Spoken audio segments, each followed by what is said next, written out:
اسے لگاؤ برا رہا ہے اکبر سینے اسے لگاؤ برا رہا ہے اکبر سینے اسے لگاؤ برا رہا ہے اکبر سینے اسے لگاؤ مہمان کو ہمارے خیمے میں لے کے آؤ برا رہا ہے اکبر سینے سے لگاؤ برا رہا ہے اکبر سینے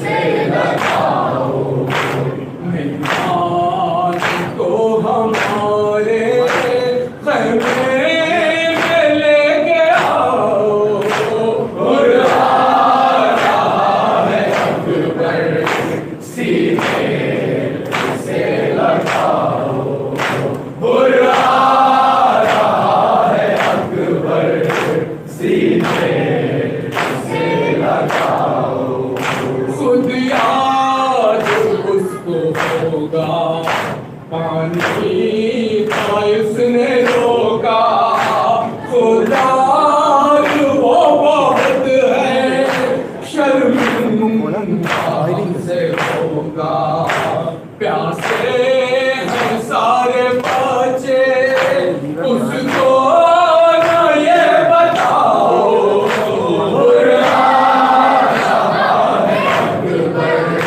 سینے سے لگاؤ برا رہا ہے اکبر سینے سے لگاؤ دیکھو چل رہا ہے میدان میں لڑکھڑا کے گرنے سے پہلے اکبر اس کو سنبھالو جا کر میرے شاہزادے جلدی قدم بڑھاؤ برا رہا ہے اکبر سینے سے لگاؤ برا رہا ہے اکبر سینے سے لگاؤ عباس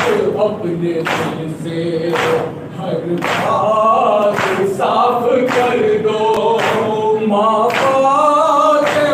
کے صدقے حر کو معاف کر دو جا کے علم کے اس کو سارے میں لے کے آؤ برا رہا ہے اکبر سینے سے لگاؤ برا رہا ہے اکبر سینے سے لگاؤ بیٹا حسین بیٹی کیسے کسی کو دیکھے میری طرف سے کھولو تم اس کے ہاتھ اٹھا کے بابا خفا نہیں ہے جا کے اسے بتاؤ برا